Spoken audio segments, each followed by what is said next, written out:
everyone, this is Shikha Tiwari and welcome to another episode at You Reinvent. Today we will be talking about problem solving. I'm sure you must be thinking, why do we need to talk about problem solving? Well, if you look at it, life in general is a series of problems, situations, challenges, and if you kind of don't solve them, you're stuck in it. And life feels stuck, and that's not a good feeling. Also, the World Economic Forum reports that critical thinking and problem solving top the list of skills employers will need in the next 5 years. So it's a work skill, it's a life skill, it's a survival skill. And to discuss this topic, I have with me today Eva Gojanovic. Eva is a mom, a licensed therapist, and an NLP practitioner. As a therapist, she coaches kids and parents for social and emotional skills. Eva's mission is to help herself and other parents raise kids who become fulfilled, kind, and confident beings. It is her belief that in order to do so, parents and caregivers must themselves be fulfilled and have the ability to be self-aware and manage their emotions. So, please join me in welcoming Eva. Hey Eva, thank you so much for joining us, and it is a real pleasure to hear from you. Just before you joined in, I was telling our viewers that, why problem solving is important. I mean, personally, I feel if you look at in totality, life itself is a series of challenges and problems and situations. You have to get past them. Otherwise, you kind of get stuck. So, and which is where the skill becomes such a key, kind of tool to have in your toolkit. So, but before we kind of get there, kind of use it as a tool, would you help us define what is problem solving? I would love to. And first, I just want to say thank you very much for having me. I really appreciate it. And I love this topic. And thank you to your viewers as well for taking the time to watch this and who are interested in this. So to your question regarding what is problem solving, I think it's always good to start with a definition whenever we talk about something so we are all on the same page.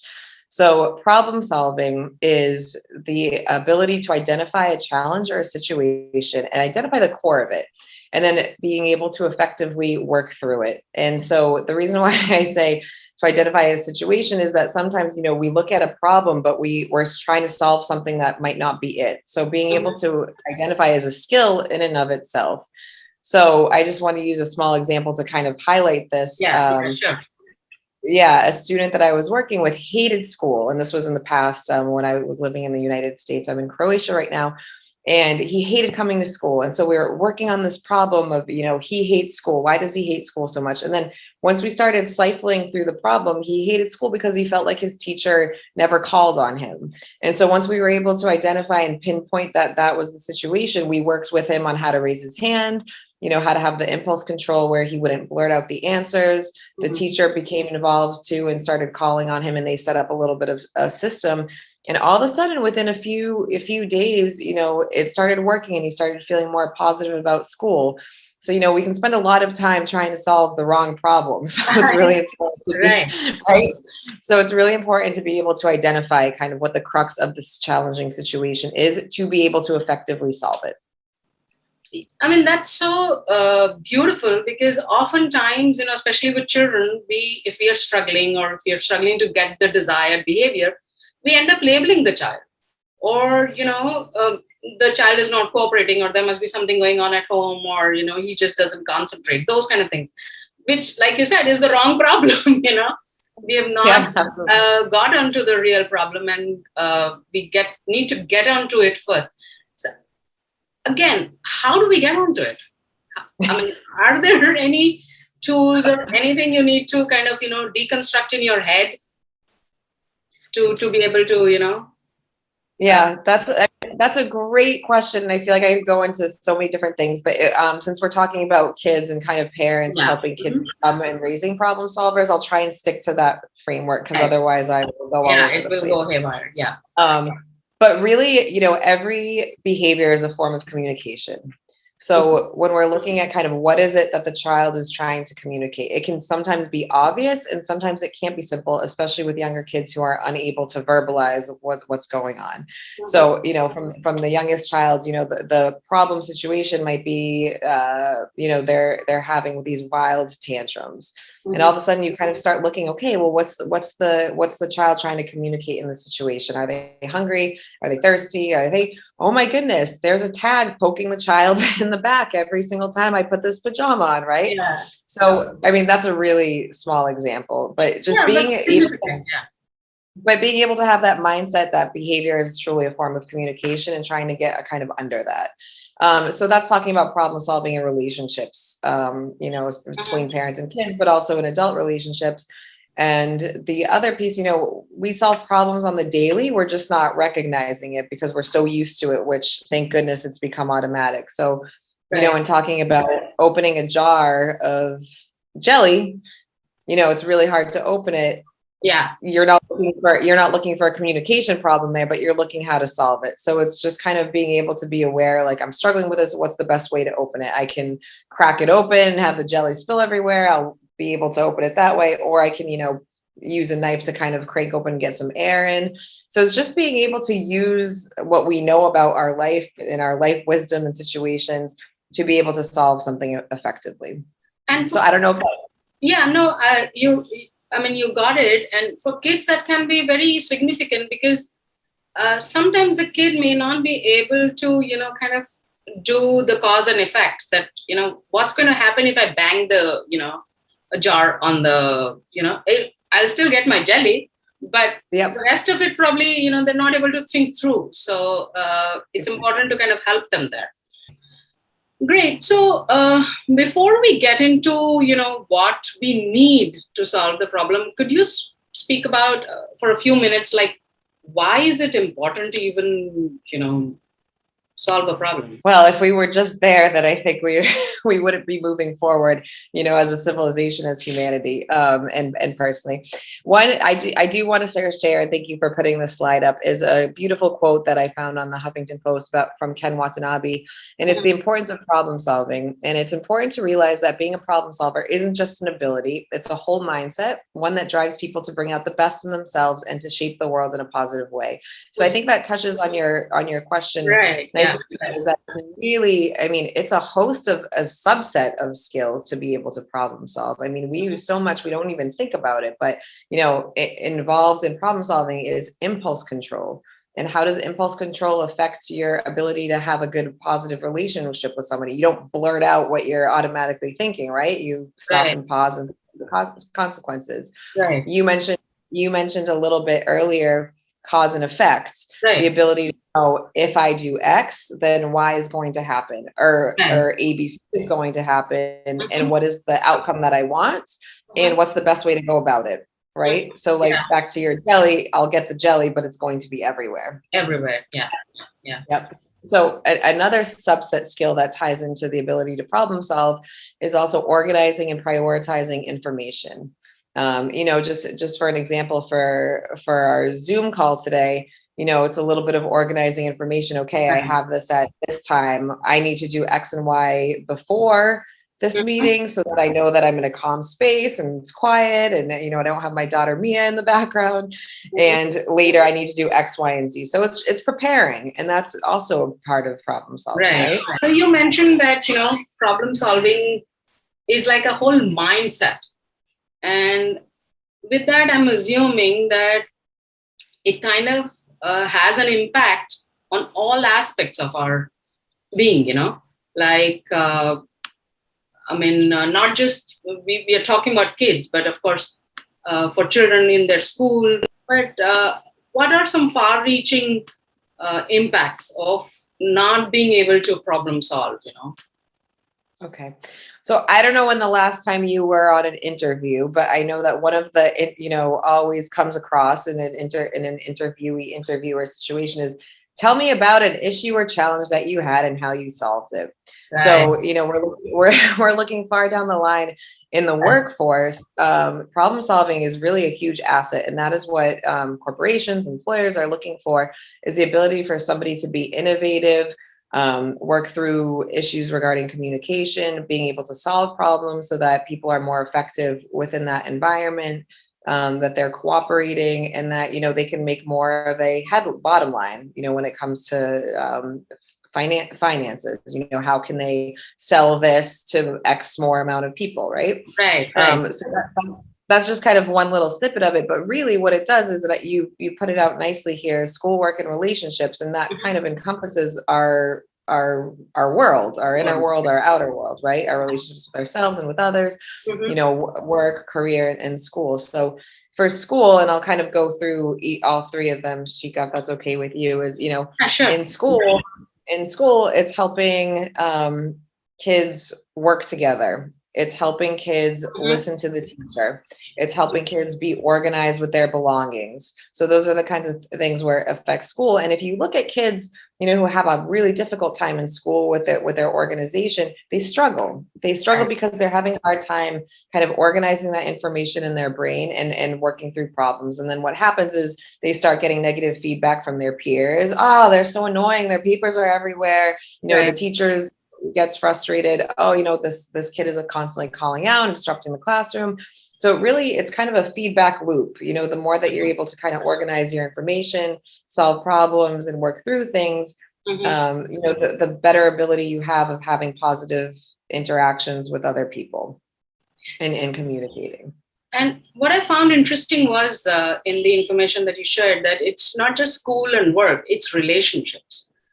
Yep. And actually, if you look at it, you're forming relationships in school, you're forming relationships at work. And in fact, I was reading something the other day, can't recall, who was the author, but he said that for a leader or for any, manager or anybody in a leadership position, besides the skills of, being able to work in your domain, you need the people skills. You need to be able to develop that trust. You need to be able to tell them that, I got your back. And that's only you will be able to solve any problem. So, but if you are not working on that relationship, it falls flat. So great. Yeah. And I love that you said leadership, because I want to just make sure that we're all on the same page. Being a parent is being a leader. You're being a leader of your family, of your kids, and you need to show by example. So I love that you said leadership, because, we all need to possess those leadership qualities. And sometimes we're not born, we're not born with them. You don't give birth and have a manual that's, on page 9 is how I thought. So. I actually remember, somebody calling me last year. I started doing these videos last year, early last year. So somebody called me and she was saying that, Shika, I think I don't have it in me. Nobody's got it. It's just the conscious desire to get it is what, matters. Great. I mean, quickly, let's go on to how, what are some of the advantages? I mean, we touched a little bit on our relationships, but what we didn't mention is relationships with yourself. So, the ability to have self-esteem and self-confidence. And that really comes with being able to feel like you have efficacy in your world and are able to, to do things for yourself. And that's where that, integrity piece and the confidence comes in. And so imagine being a kid who never is able to do anything for themselves. And as they grow older, somebody is constantly coming in and fixing their problems and doing things for them. How does that kid feel? It might feel good at some point, like I don't have to do anything. I can just sit back, relax, everything is done for me. But internally, I'm not capable. I can't do anything. I don't have power. And we are all looking for that sense of power and control in our lives. And also, it's, belonging and significance. But, that's the piece that really matters. And, when we look at, those feelings of inefficacy, that ties into feelings of depression, feelings of worthlessness. And we really want to make sure that our kids feel like they have some control in their lives, that they feel capable, that they're able to do things. So I see that you posted a slide up here, and it is true that kids who lack problem solving skills may be at a higher risk for depression and suicidality. Yeah. And, as we look at the numbers, we see, a very stark increase in the numbers of kids and students who are suffering from, mental health diagnoses. We've talked about what is problem solving. We've talked about why it's important and the far-reaching impact in all spheres of our life, and a very disturbing impact that, if children don't kind of learn to problem solve, and this goes for adults too, it leads to mental health issues like depression and suicidal tendencies. Enough with the problem. Let's learn how to solve it. So what do we do? How do we teach our children? And here we're talking mainly for smaller children, because with older children, I think you can start to have a dialogue, so that helps. Yes. But let's start with the young. And first of all, how young is too young to start teaching this? Okay, I want to share that it's never too young, never too early, and it's also never too late. So I think even when we're looking far down the line, and when people are 80, there's still self-development, there's still some development that can occur. So I just wanted to share that it's never too early and it's never too late. It just looks a little bit different throughout the different developmental phases. And so with that in mind, it's never too early. I think it's also important to understand that it's important to have realistic expectations. So it's nice to kind of know and also be aware of kind of what our kids are capable of at what certain age. And so these are just kind of parameters to keep in mind. So for example, for a 4-year-old, you're not going to expect them to come to you and say, Mom, I'm just really not able to think clearly right now. I'm tired. I haven't had as much as we would like them to say that. I'm hungry. And I'm really not feeling these green peas. And, I would like you to, I would like something else to be offered or something like that. You know what I mean? So the first thing that we can do, starting from, day 1 and day 0, it is modeling. I mean, we are really our kids' superheroes in terms of, everything that we do. They repeat, they soak in, they take it in. And I mean, I'm sure it's happened to all of us that, your kid will say a swear word or something that you've said absentmindedly, and you're like, oh man, I need to be more careful with what I'm saying. And it's really true. Our kids look at us. How are we interacting with the world around us? How are we solving our own problems? How do we communicate our needs with others? How do we deal with emotions? Do we talk about emotions openly? And so that modeling piece is really important, because we want to make sure that we are showing them the way that we want them to act, right? So it's kind of do as I do, not as I say type of thing. And that really hits. And that's where the most difficult part of parenting lies, because you have to kind of, change your own game before you can expect anything else, right? So much. And I really see, Shika, and I know we've talked about this before in previous conversations, but I really do view parenting and child development as just this parallel process where we as parents need to continue to grow and self-develop and become more self-aware, while our children develop as well, because you're faced with constantly new situations, and we need to kind of just keep ourselves in check too, to be able to provide for our kids not the right way, but in a way that we want to. The second piece of the modeling is narrating. So even for infants, when they're struggling in terms of, when they're crying incessantly, when they're having a hard time, you can already start saying things like, oh, I see that you're really upset right now. Could it be that you're hungry? Let's try feeding. Oh, it doesn't look like you're hungry. Let's try this. So you're just using your words to kind of help explain what's happening and what's going on. And likewise, when you're, with the older kids too, and even toddlers, when you're going through a problem, I'm going back to the jar because I feel like that's such a nice visual. Like, oh, I'm really having a tough time opening this jar. I wonder what I could do. And you're just kind of using that dialogue that they're present within and that they're aware of, so that you can kind of help them kind of see what it takes to do that problem solving. So modeling and narrating. Yeah.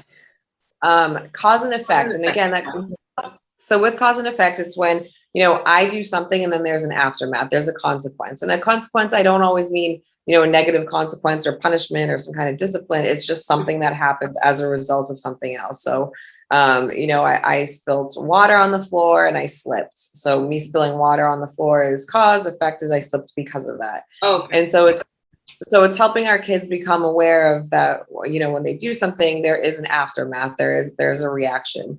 And walking them through that, talking them through it, and showing it to them, because kids are often visual learners, right? So demonstrating, oh, I'm sure that you're really upset, your toy broke, I wonder why it broke, why do you think it broke? So they left it on the floor and somebody stepped on it, right? So just kind of linking things, I guess, is the best of it. Okay. Brainstorming. This is it's such a loaded word, because it seems like something only adults do in the conference room. Yeah. All right, with the big whiteboard behind them and circles. So what's happening here with children in the brainstorming piece? So kids are super creative, and I love this piece about the brainstorming, because it's helping kids kind of be more flexible in their thinking about, what are different options, what can they do. So back to the jar. I apologize if I'm being repetitive, but we talked about, they can chuck it against the wall and it cracks, and out comes the jelly. They can open it, they can ask somebody for help. So just kind of using those conversations with our kids to see all the different solutions to a challenging situation or problem that we're having, to come up with creative ideas. And then through that brainstorming, you can really, again, with the linking, you can see, okay, but what is the desired outcome, and what out of those options is the best way to do it? So again, back to the jelly. Right. It's either asking for help or using a crank. So I just want to share a fun little activity regarding this brainstorming that kind of gets those creative juices flowing, and is also a fun family activity. Is you can take any object. I mean, I have my glass of water right here, and how many different ways can we use this? We can use it to hold water. We can use it as a doorstop. We can put it on our head and use it as a hat. We can use it as a rain catcher. And just kind of go around the family and asking, different objects and how many different ways they can use it. So that's just a fun little activity that I wanted to share. Just to kind of, get their juices flowing, like, because normally, you will get a very straightforward answer. A glass is meant to, have your water or something. So this is an activity to help children come up with better ideas, is what you're saying, right? Help them see that there's other options. So, also we've been having an influx of guests here. And so I asked my daughter, Mia, who's now 4, she just had her birthday. And I was saying to her, we have a lot of people coming. Where should everyone sleep? This is a heavy question for a child. I'm aware of that, but it was more just kind of engaging her to see, daddy can sleep here, I can sleep here. And it was just using the different options and brainstorming that piece to see that there are different availabilities in the world, not just one thing. Yeah, you're right. Oftentimes we are not like I'm guilty here. I don't unless something is really pressing, I kind of don't have that dialogue with my child, about the different possibilities. So for example, the cause and effect piece. She tends to pick up cold and cough very easily, especially here, the weather changes dramatically. So I think a couple of months back or something, she picked up a little fever the next day. And this was Corona time. So, damn scared us, like, oh, what? I don't know what's happening. Anyways, took her to the doctor, figured out, okay, it was just, flu or viral or some, minor thing. But then later on, she asked me that, why did I get sick? So my antenna went up. I was like, okay, this is an opportunity to tell her something that I want her to do, So I was like, I don't know, maybe because did you have cold water? Or did you have ice cream late at night? And maybe you didn't take a blanket at night. And that's typically what she doesn't do. So I was trying to get out to her that part, which with all the possible options. And since that day, she's kind of figured that if I don't take a blanket, I will get sick. I don't know if this was probably not the smartest way to, get her to figure that piece out. But that's the cause and effect you're trying for children to kind of, for parents to help the children learn, right? But in a more, Yeah, and it's learning process, this was devious. I was trying to get her to agree to that, it's not on page 14 of our parenting manual.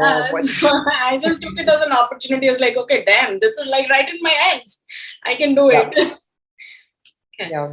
So I just want to add to that, Shika, is you mentioned you were talking to your daughter about it, and I just want to highlight that when we give them the options, it's also taking responsibility for your actions, because a lot of the times kids will say, the teacher's fault, they didn't write down the homework in my book.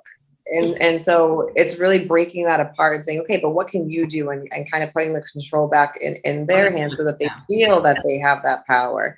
And it takes time. I mean, a lot of, kids are egocentric, and that's a normal part of development, that it's your fault, it's their fault, I didn't do anything, right, this. But once you start taking that cause and effect, it's okay. Wow.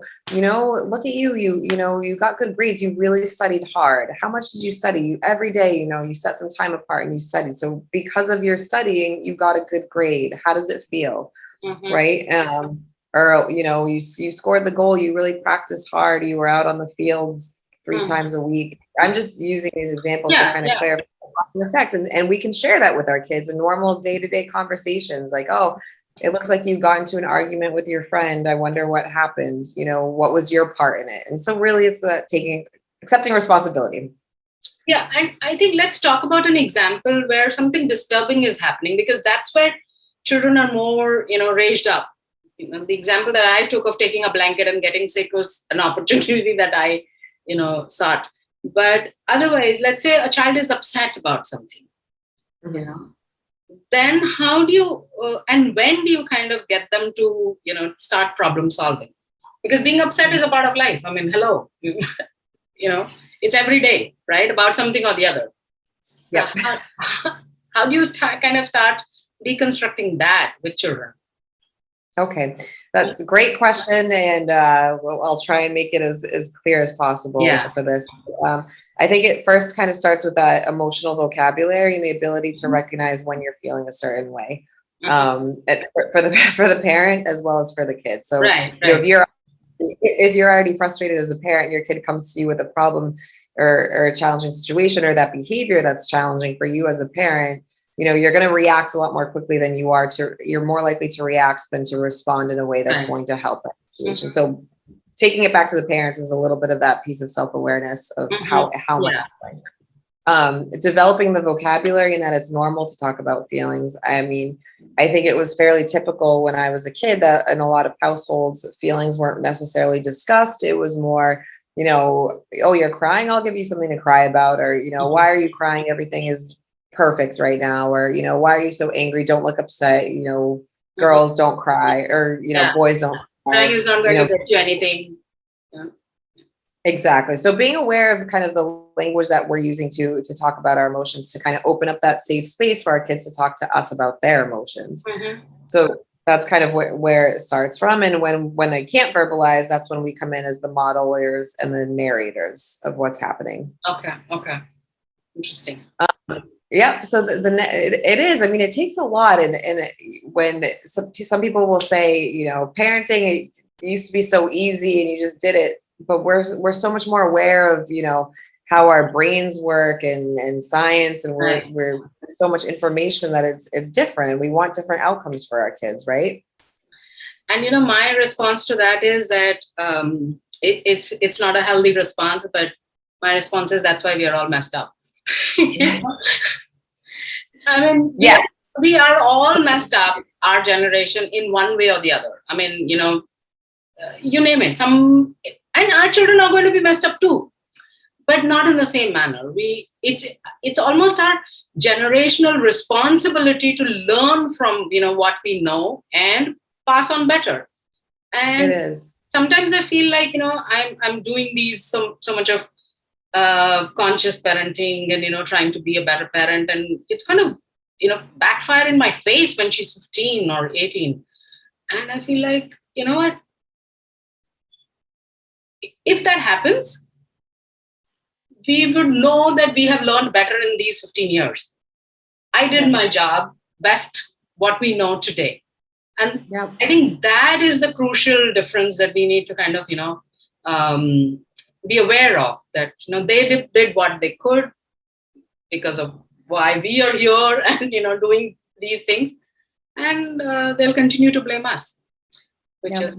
is That's what parents are for, right? In the end. yeah. And I mean, a part of it, you would still feel like, okay, I at least didn't make the same mistakes. If I make the same mistakes, then it's really a problem. I mean, that's how I am thinking. I mean, my daughter is 5, your daughter is 4. I mean, she's going to be 6 in October. So 2 years apart, right? So we have at least 15 years before it starts, backfiring in our face. I know. But you at least know that you are conscious about it. You're aware, you're more present, you're engaged, you are not. And more than that, you're fighting your own demons before you kind of appear in front of your child. I think that's and that's this whole process, Shika, is by being conscious and by being aware, you're opening up that space so that when they're 15, 16, I hate you, you can you have the ability to kind of go, tell me more. Tell me more. Yeah. Where did I mess up? Let me fix it, or let me make it up to you. And that awareness, that it's not egoic. I think if there's one thing that parents can get out of all the videos and all the work that you are doing, is parenting is not an egoic journey. It's you're growing parallelly. Nobody knows what's best, because nobody has your child and nobody has you. So so exactly. Let's do our part and let's try to do our best. Okay, good piece. Go on. So we were talking about, kind of setting the stage for raising a problem solver is really kind of getting that emotional vocabulary and having that be able to talk openly about emotions and what's happening. And you can increase that vocabulary and use words like I'm pissed off, I'm peeved, I'm frustrated, I'm overwhelmed. Like, think of all the words that you can use to describe, so that your kid has a bigger repertoire of words that they can use to verbalize when the time comes. Happy, overjoyed, elated, excited, use different words so that they kind of know the meanings of them. So they're giving them a little bit of breadth. The other piece of that, the emotional piece, is kind of being able to self-regulate and being able to say, okay, I can see that, validating the emotion. I can see that you're upset right now. And I just want to make it clear that validating an emotion is not supporting a behavior. And I think that sometimes, in this whole positive parenting and positive discipline, that can kind of be like the unicorn and rainbow of everything, where, I don't want to support my child's behavior when they're upset because they're throwing things. And saying like, I can see that you're upset isn't the same as saying, you good, you threw your toys because you were upset. It's not that. And I just want to make that clear. I think that's really important. Just going to say that, it's the distinction of, it's okay to feel that way. It's not okay to do what you did. So, yes, let's make that distinction between the thought and the action, or the feeling and the action. So. Yeah. And you asked me, when to come in. And I think that's something that's kind of very individual to a parent, and your kid's the best. So, I might say, wait until bedtime when you're when you're all cozy and cuddling and in that kind of lovey space to kind of talk about a problem or a challenge that occurred previously. But for some, it needs to happen in the moment. So, I mean, it's really hard to define and give like a concrete example. But the first thing is definitely, labeling the emotions and being able to have the space to talk about emotions, validating the emotions, and creating the space to say like, okay, we're safe. Right?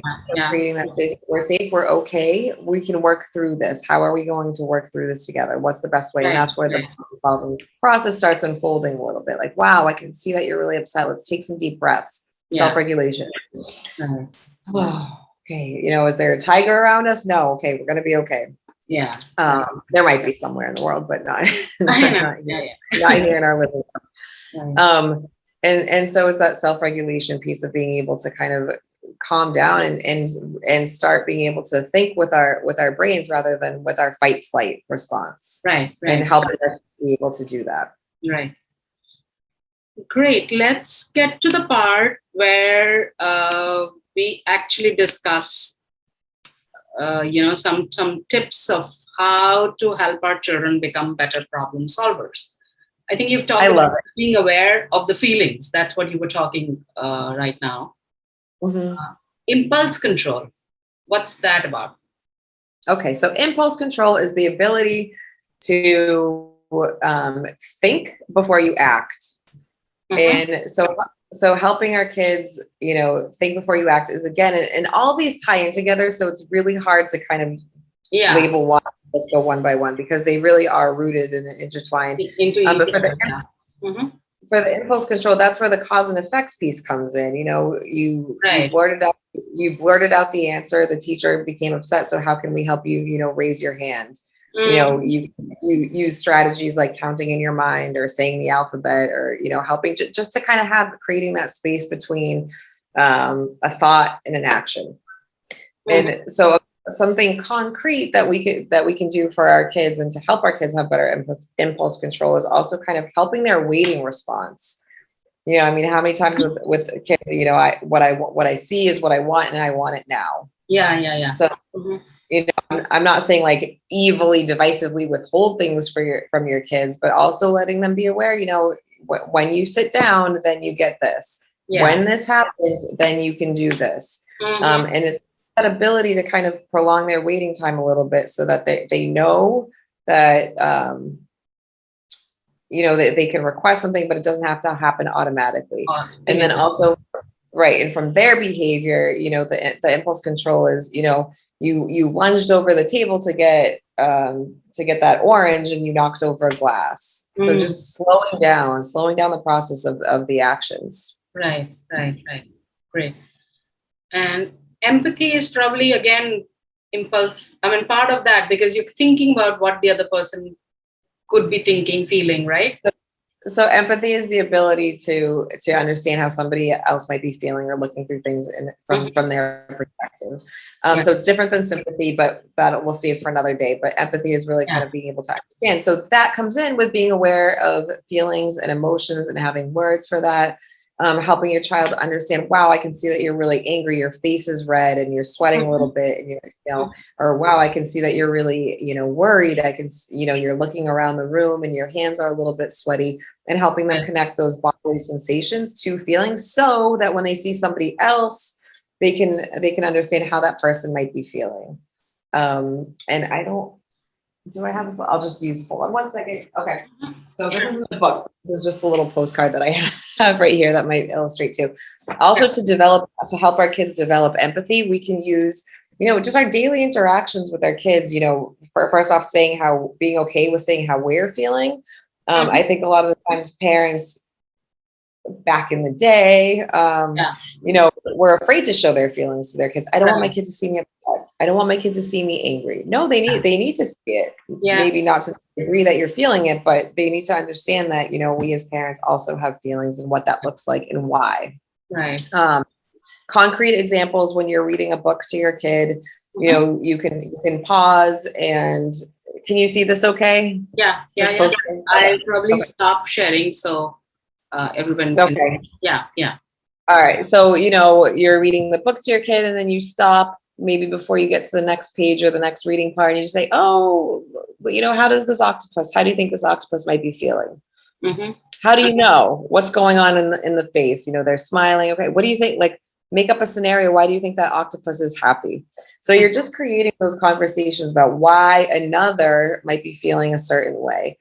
Also, for example, when you're in the grocery store and, the cashier is really upset and really quickly going and really fast, after you walk out of the grocery store, you can talk to your kid about, wow, that the cashier seemed really frustrated. Why do you think that is? Or how did you know? Or could you tell? Mm-hmm. So just creating that conversation really helps to build empathy. Right. Okay. And just so that we're aware, empathy, some researchers suggest that it comes on board around 6 or 7. We can see empathy sometimes with 2-year-olds when they go and, pet or pat another kid. So it's really hard to kind of, for me, I'm sure if some researchers might suggest otherwise, but for me, It's hard to say definitively when empathy comes on board, but we can develop it and we can help our kids develop it at any age. I think as soon as kids start to kind of dissociate and think that I'm different from my parent, like a different being, that's when it probably starts kicking in. What you pulled up was actually a very beautiful example, because it gives children the free will to, create their own stories, kind of talk about it. And why is the kid having a sad face? What do you think is going on? And they'll come up with something bizarre, something completely, in their own head. Right. I'm kind of smiling and laughing to myself because I remember Mia. So she, like I said, she's 4 now, but when she was even 2 years old, so, she's using words and she's fairly verbal. And I remember, the social worker and me and the school adjustment counselor and me, I'm showing her cards of different feelings, like almost like emojis, what does this one look like? What? And my brother, was making fun of me, like, what do you think that's gonna help her? But it really worked, and she was able to identify those, So even if it's just a cognitive process, eventually that cognitive process becomes something that's within them, and that awareness. Right. No, and it helps to have that vocabulary. Like I said, I'm guilty of not talking so much to my child. I'm generally not a talker. I talk one-to-one with people, like-minded people, but not in general. But since reading was an important part of our day, she was able to relate to different situations. And in fact, this book, Runaway Bunny, again, she asked me, why is the bunny being so naughty? Because the bunny is doing things which the mother is not asking her to do. And in her world, so far, we consult, what needs to be done. So great. So, okay. Brainstorming solutions, we've already discussed. Would you like to add something here? Just have fun with it. Okay. And acceptance. That's a big one. So in regards to brainstorming, so let's just say, I'm thinking a 7-year-old boy gets into an argument on the field playing soccer. Let's just say he comes home and, okay, I can see that you're really upset. What happened? Johnny didn't give me the ball, and we're throwing it. He never gives me the ball, and I can see that you're really upset. What are some ways that you can work through this? And he might say, like, I just want to punch him in the face. Don't accept it. Our immediate response, but no hitting loud. But in those moments of brainstorming, hear it and then just say, but what do you think would happen if you did hit him? I'd probably get kicked off the team. Would that be a good solution? No. All right. Well, what else can we do? So when our kids are coming up with different brainstorms, accepting it, but then helping them see what the consequences are. You know what I mean? They're capable of understanding, like, this is what I want to do, but it's not necessarily the best thing. Yeah. We get into the teaching moment immediately, right? Oh, no, you can't hit. That's not a good thing. And right. Totally. Yeah. I do that so often. So. But that's the piece of self-awareness that comes in as a parent. Yeah, certainly. We're human. Yeah. And a lot of times we operate from, preconceived notions and our preconditioned thoughts. So this is where it comes out. But the art is in learning better, right? Okay. Next is making choices. Okay. So we touched a little bit on that with the brainstorming solutions. And once again, I know it's super repetitive here, but all tie in because these are different skill sets that come up to make problem solving, right? But making choices. So we've brainstormed a few ideas. What would be your best outcome? What situation? What are you hoping for? And how to execute it. So, for example, our daughters at some point, I don't even want to think about it, will ask, to take the car, right?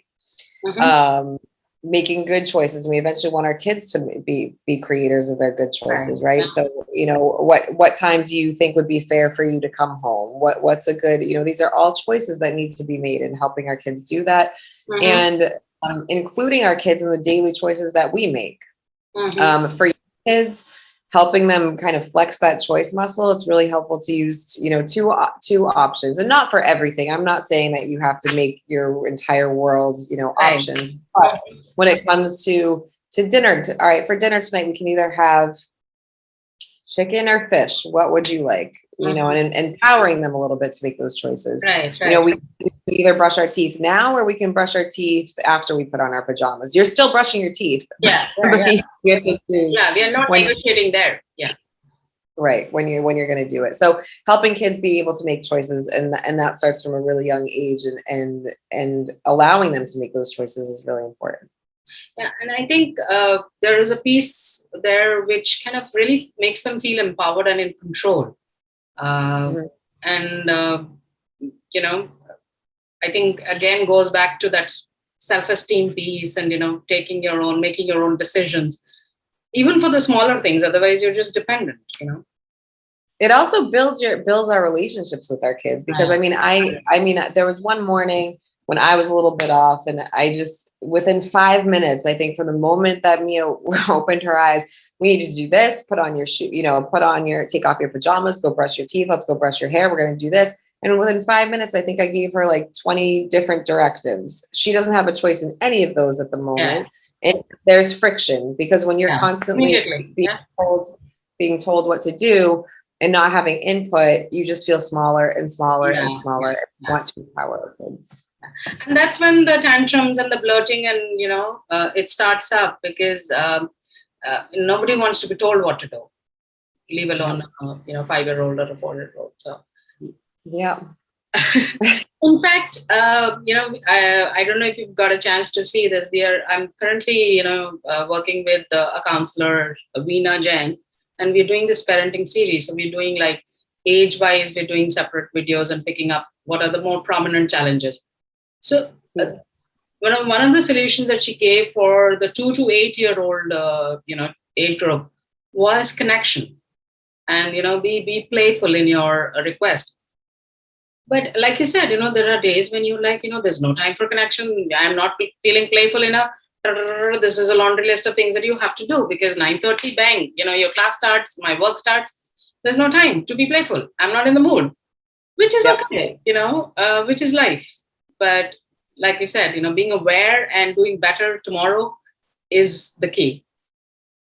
And you said it so well, as, you know, sometimes we're off, and that's okay, and it is okay. And then we can also kind of continue that connection by later on saying, you know, this morning was a little bit rough.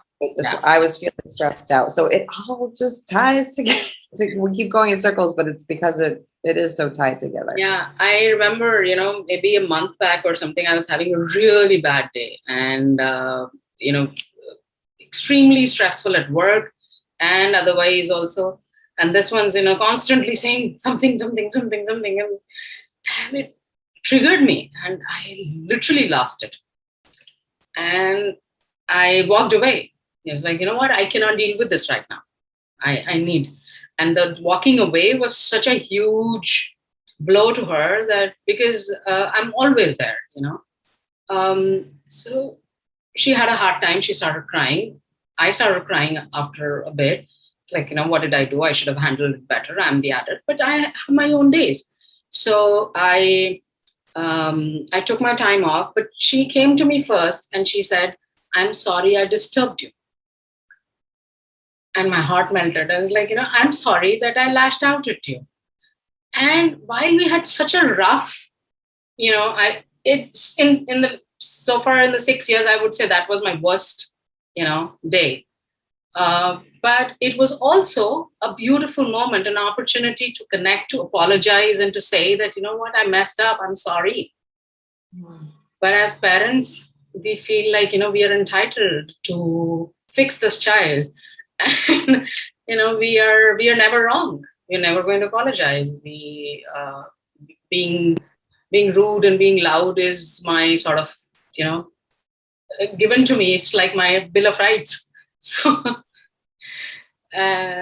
but it's beautiful, you know, the awareness is important.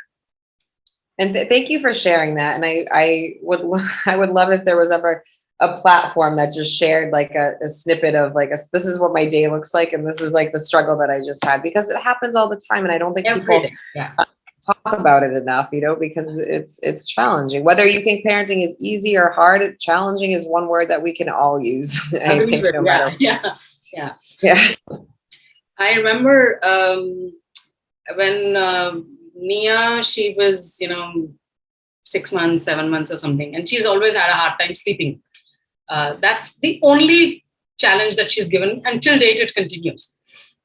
So I was talking to someone and I was like, gosh, if only she would start sleeping better, I think all my parenting problems are going to solve and blah, blah, blah. Something I said. So this person I was talking, she said, no. Once a parent, always a parent. Only the face of the challenge will change. Yep, It's going to be there, and you will have to, grow up to figure it out. I was like, okay, thank you for that encouragement. It's rewarding also. Beautiful. Let's get to the next piece. Flex and strengthen decision-making muscles, which I think will happen with the cause and effect, brainstorming, making choices, right? Yes. Yep. Accepting responsibility for actions. Now, this is huge. This is not just for kids, for adults and parents and everybody on this planet, I think. So talk a little bit more here. So no shocker here. We're going to go back to the modeling and narrating, which is, okay. The first key. And so accepting responsibility is we need to accept responsibility. So just like you did in that example when you were, I'm sorry, I lashed out at you. You are presenting and saying that it's okay to make mistakes. And I think that's what we really want to have our kids understand, is that it's okay to make mistakes and it's important to learn from these mistakes. Because a lot of kids, a lot of adults, I've done a lot of self-development programs, and I've met so many adults that have this fear of making a mistake. They'd rather not do anything for fear of making a mistake. That's where that perfectionism comes in, procrastination. Yeah. And so when we look at those things, I'm afraid of making a mistake. So that's where the accepting responsibility comes in, is because, I own this. I made a mistake. It's okay to make a mistake. I'm going to learn from it. Yeah. A big one for accepting responsibility goes back to that homework.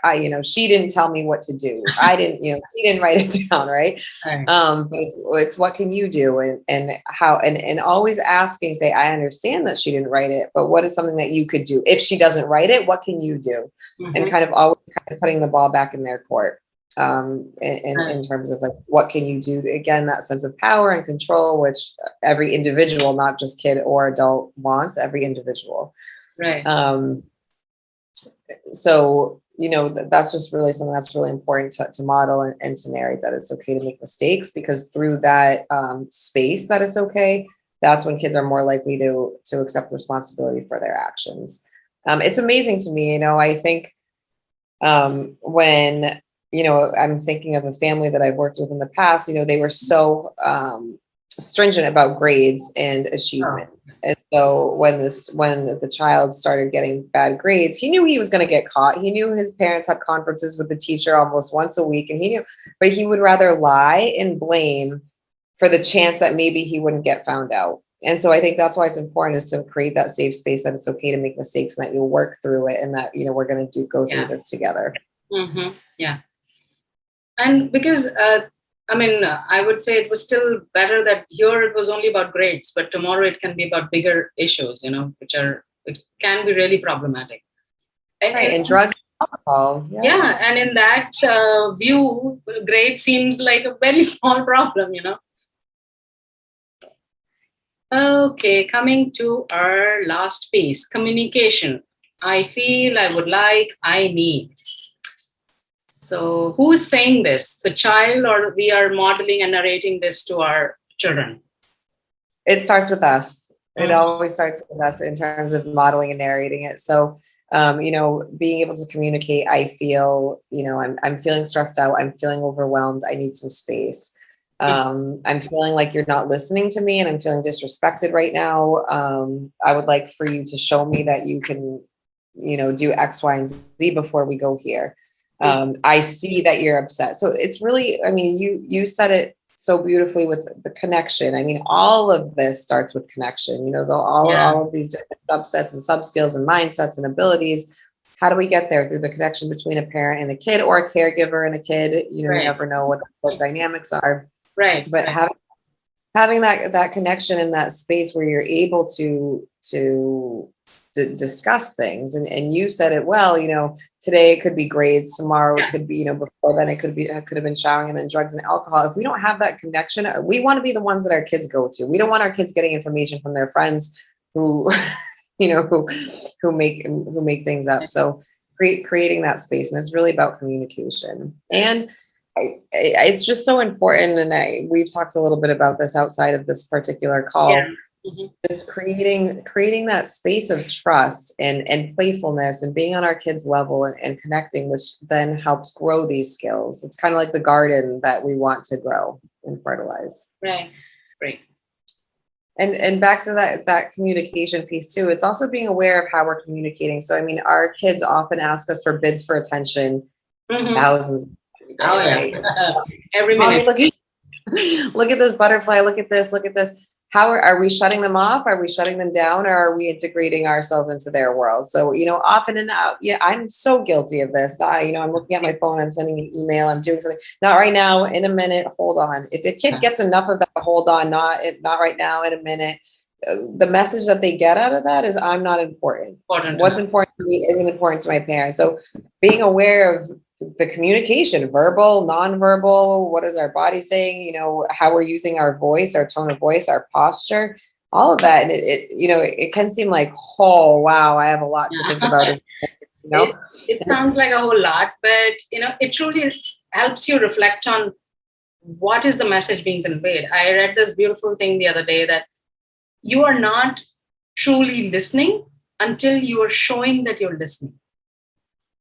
Because that's how children, I mean, if you're doing something and it's like, I see the butterflies, or I see the cat, or it doesn't, the child is seeking a connection at that point of time. And if the connection doesn't get established by you kind of, just watching it for a second and saying, I see it. That eye to eye contact, that maybe a little, hug or whatever it takes, depending on the age of the child. You need to kind of spare those few minutes. Can be difficult, especially if you're working, but one has to make up for it. Great. Eva, I cannot thank you enough. This has been truly insightful, and I hope to work with you more going forward, and we'll figure that piece out. But before we end, any closing thoughts? What would you like, the one thing or the two things that parents can take away from this session today? Just two. When you said one, I was like, I really hope, and thank you very much for having me. I really enjoy talking to you in this frame, outside of here. It really means a lot. And the work that you do is beautiful. And so thank you to your viewers as well. I would love some feedback if you found this helpful, or if you have any more questions too. One is just be easy on yourself and have grace towards yourself, I think is really important. Parenting is challenging. I mean, every day you're faced with new situations. And just knowing that you are kind of that container for that space that's going to grow into that connection and communication. And so, just give yourself the I don't need to be perfect, because we don't need to be perfect. Our kids aren't looking for perfect, but our kids are looking for connection. Correct. Our kids are looking for connection. And just have a vision is really, we didn't really talk about it, but I think what you just mentioned is really, really helpful, is your vision for your relationship with your daughters, that she comes back to you, but it's having a vision of, what you want your relationship to look like, and really taking the time, because we don't as parents have time to think about what kind of parent do I want to be. It's like, what am I going to have for dinner today? And we're constantly in this reactive state. But really take some time for yourself and think, if I want this kind of relationship with my kid, who do I have to be? What do I have to do? And how do I need to communicate? Because that has been my saving grace in several situations when I want to lose it. And then I'm like, what outcome do I want? Is this going to help the outcome, or is it going to move me farther away? And my vision is connection. So it's kind of like that framework that helps. Yeah, I mean, beautifully put. And, it reminds me of this one simple trick that I used and I used it out of desperation, honestly, because I was working on a very tricky project, and this was April, May this year, and everybody around was sick. So it was a very sad, time for our country, everywhere you look, you would kind of hear about somebody sick. And on top of that, working in a very, very challenging, project was super challenging for the day. But, my child is still 5 years old. What do you do? She will suddenly not grow up and be on her own. So out of just fatigue, one day I asked her, and I would usually plan some things, for the end of the day. Okay, what are we going to do today? But that day I just asked her, okay, what would you like to do? Because I was so fried. I was like, I don't have the bandwidth to think of an activity. Why don't you tell me what you want to do? And you know what her response was? She was like, I just wanted to play a tickle game with you. I was like, What a relief to hear that. let's do it. The other day, and then maybe a week following that, I was like, I don't want to read this book. Can you read it? Or can you tell me a story? And now she, tells whatever story she can come up with. My point here is, to all parents who might feel that all this is so overwhelming, it's not just your responsibility. You are partners in this, So why don't you ask your child, what would you like me to do? Yes, totally. You don't have to figure it out all by yourself. And I can vouch for it. It will become super easy. And whether it's easy or not, it will be something that your child appreciates. And your child will never come up with an activity which involves 100 steps, which you would have otherwise, thought about it. Think of it as a partnership act, versus I have to decide something for this child to grow up and something like that. So great. Thank you so much, Eva. Thank you once again. And very nice to see you. And your daughter is beautiful. She's gorgeous. God bless her. Thank you. And I hope to talk to you soon. Likewise. Thank you so much. This was really great. I love having these kinds of conversations, and I love the work that you do once again. So thank you. Thank you.